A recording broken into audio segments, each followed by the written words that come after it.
दोस्तों नमस्कार। आलस से तजकर आत्मोन्नति के लिए आगे बढ़ो। आलस से तजकर आत्मोन्नति के लिए आगे बढ़ो, होगा न फिर आवागमन। कुछ काम करो, कुछ काम करो। मित्रों, आलस्य एक ऐसा पदार्थ है हमारे शरीर के अंदर जो कि हमारी प्रगति को रोक देता है। खास करके सुबह के समय आप जब कुछ कार्य करने के लिए उठना चाहते हैं तो ऐसा लगता है कि जैसे कोई शैतान आपके हाथ पैर दबा रहा है, तो वो आपको उठने ही नहीं दे रहा है। और एक छोटी सी कहीं न कहीं एक बहाना कि चलो और एक काम हम कल कर लेंगे, वो काफ़ी होता है आपको बिस्तर पर बिठाए रखने के लिए। चाय कॉफ़ी तो आप आज का काम कल पर टाल देते हैं, चलो कल कर लेंगे। फिर कल जब सुबह होती है, उठने का समय आता है, तो फिर वही आलस एक शैतान का रूप धारण करके आपके पैर दबाने लगता है और आपको उठने से मना करता है, यार कोई बात नहीं, कल कर लेंगे।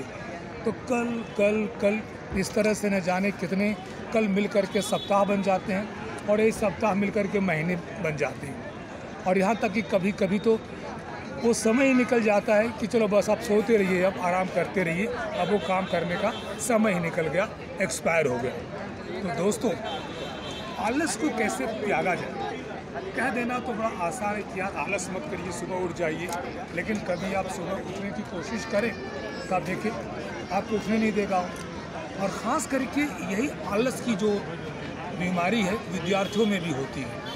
विद्यार्थी भी अपने कार्य को टालने लगता है, अरे यार कौन सुबह सुबह उठ करके पढ़ाई करे, चलो बाद में करते थोड़ा और सो लेते, थोड़ा और सोने में इतना समय ज़्यादा बीत जाता है कि कुछ फ़ायदा नहीं रह जाता, क्योंकि वक्त समय कभी रुकता नहीं, वो तो अपनी गति से चलता रहेगा, बीतता रहेगा। और ये हमारा जो आलस्य है उसे ख़त्म हो जाने पर मजबूर कर देता है।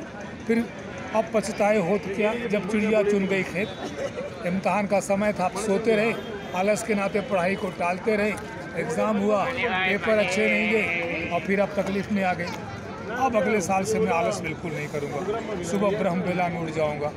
अलार्म लगा दिए, 1 नहीं 2 3 लगा दिए, अलार्म बजता रहा, आप सोते रहे, नींद तो खुलती है लेकिन फिर एक छोटा सा बहाना मिल जाता है, रिया चलो 5 मिनट और सो लेते हैं, 5 मिनट और सो लेते हैं। तो मित्रों, एक छोटा सा नुस्खा है जो कि इस आलस को दूर कर सकता है।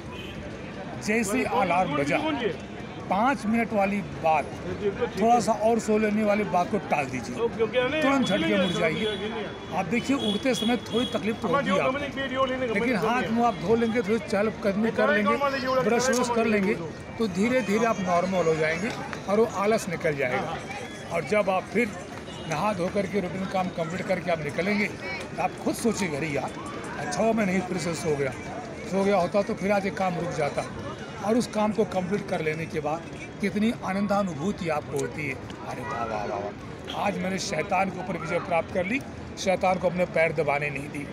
तो शुरू में 1-2 दिन आपको तकलीफ होगी उठने में, लेकिन फिर धीरे धीरे आप देखेंगे दिनचर्या बन जाएगी और आप फिर से उठ जाएंगे। तो मित्रों, इसी तरह से कुछ लोग होते हैं विद्यार्थी जो पढ़ाई पर केंद्रित नहीं कर पाते, तो इसका सबसे एक आसान सा नुस्खा है, आप एक अलार्म लगा लो, यार मैं 15 मिनट पढ़ाई करूँगा, उसके बाद ब्रेक ले लूँगा, ज़्यादा नहीं पढ़ूँगा। तो बस जैसे आपको पता लगा कि हाल 15 मिनट मुझे पढ़ाई करनी है, आप तुरंत बैठ जाएंगे और ये 15 मिनट देखते देखते आपको बीत जाएंगे।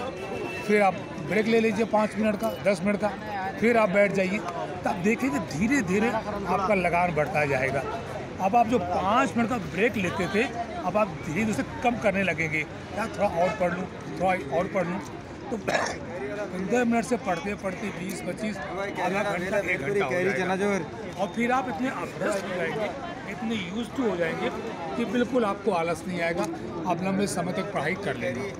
लेकिन मित्रों ध्यान रखना, आजकल लोग कंप्यूटर पर भी घरों में पढ़ाई करते हैं, तो ज़्यादा समय तक बैठे रहना कंप्यूटर के सामने वो भी नुकसानदेह हो सकता है। तो कभी कभार आपको 1-1.5 घंटे में 5 मिनट के लिए ही सही आप कंप्यूटर पर से अपनी कुर्सी पर से उठ जाइए, थोड़ा बहुत आप घूम घाम लीजिए, फ्रेश हो लीजिए, चाय पी लीजिए या कुछ नाश्ता कर लीजिए।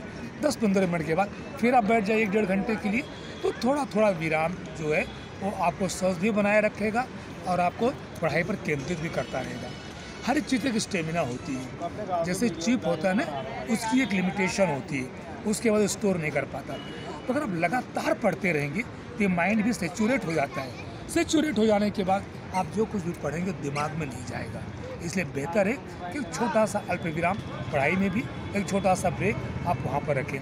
तो मित्रों, इस तरह से छोटे छोटे नुस्खे जो हैं आपके आलस को दूर करेंगे और आपको आपके काम के प्रति, आपके कर्तव्य के प्रति सजगता जागृत करेंगे और निश्चित तौर से आप अपने कार्य में, अपनी पढ़ाई लिखाई में, अपने काम पर नियमित हो जाएंगे।